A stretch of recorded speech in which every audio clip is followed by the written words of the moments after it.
même les lots, pour Zamba Pambola, il faut d'abord Masumo na Obomba Kawana, Olongolango, Masumo Rola, Soni Gotubela. Il y a moins de ça que ma Pambolina, Maïa Isate, parce que Zana Nango, le péché gardé, le péché ignoré, au Sali Sambra pour Olongolango, Maïa Pika Isate, il faut pas l'ongola. Donc, Jésus, le corps est capable de l'ongola Massoum, il y a moins de ça capable de faire la miracle là, ça là-bas, guérir les gens, conseil pour ça va couper. Tout ça parce qu'il est capable de Kolongola, Massoum. Si que Massoum, puissance à Dieu, voici l'agneau de Dieu qui ôte maintenant. Il est en train d'ôter. Même à ce moment, il est en train d'ôter. Il ôte. Mais il n'est pas encore mort. Il n'est pas encore mort ni ressuscité. Où est-ce qu'il a eu la force d'ôter le péché? Tant que tu as commis dans l'Iwa et Lazare, dans Jean 11, verset 25. Jésus a dit à Marthe, le long de Konayo, Azoseko. Oui, papa, nayebi. Doctrine na vie seul lobby, na mokola suka batunyo so bakoseko, yé par ça ni akoseko. Jésus a dit non. Avant na loba boye, je suis la résurrection. Maintenant là, je suis la résurrection. Maintenant, je suis la résurrection. Alors il dit je serai la résurrection. Je suis maintenant. Mais tu es la résurrection. Quand est-ce que tu es mort? Oh. Quand est-ce que tu es mort pour que tu dises je suis la résurrection? On sait quoi qui? Dans le Cameroun, au Koufa qui wapi.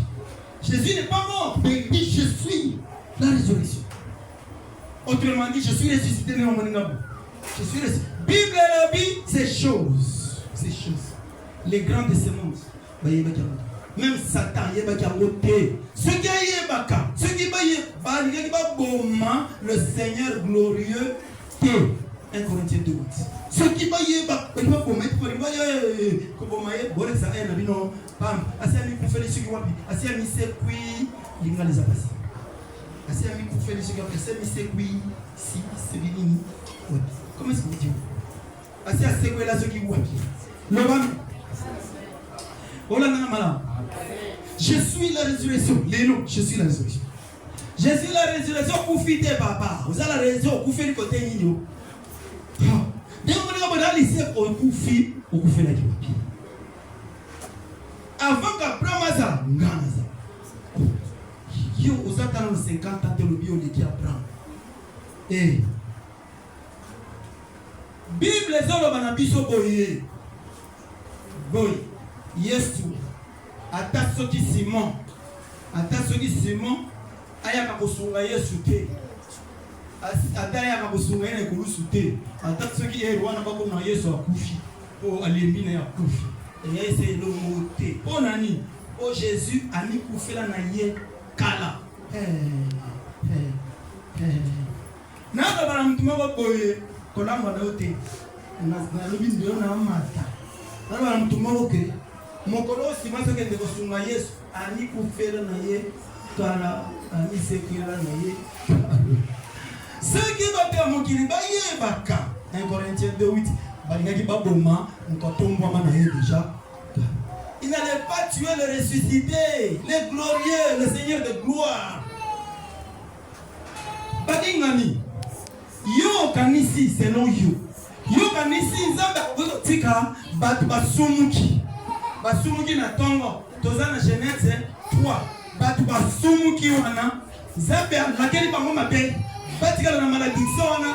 Ti banda Genèse, ti Apocalypse na discane ti sozo kufana bonus. Basaka bongo. Ça c'est quel Dieu sans pitié. Nzambe ndingi no zala mawate. Depuis batu bakufa kuna basumuka Adam na Eve. Basumuka kuna na katikati ya jardin d'Eden. Kuna basumuki Nzambe atiki mikolo nyonso ba nyonso bazo vivre ba Noé, ba Moïse, ba Jérémie, ba Esaïe. Tous ces batu tous ces messieurs et toutes ces dames, ba Déborah, ba Jaël, ba Ruth, ba toutes ces mamans. Quel est ce Dieu? Dieu, notre Dieu, selon Isaïe 55, verset 7, notre Dieu ne se lasse point de pardonner. Qu'est-ce qui s'est passé? Bato yoga sumuki na zongeli Bible. Tanga na ligo tanga kananga zela moko. Totangi tozongi na Bible.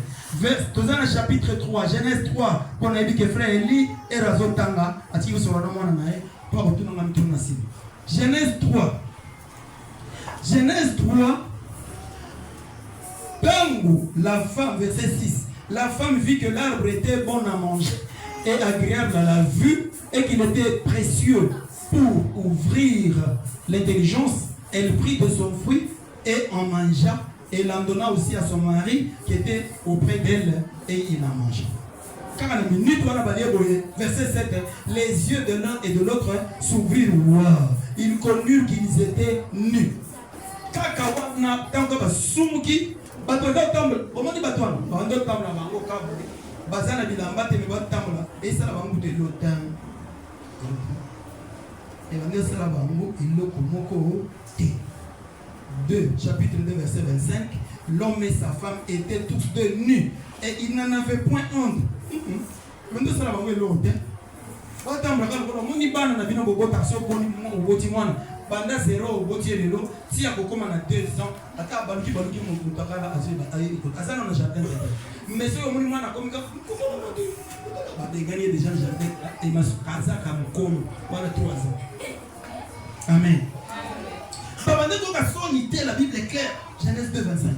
Maintenant vous tokoma sur la Genèse 3. Elle kaba sumuki la Bible et l'obi, il se rendit compte que bazalaki ni l'obamen.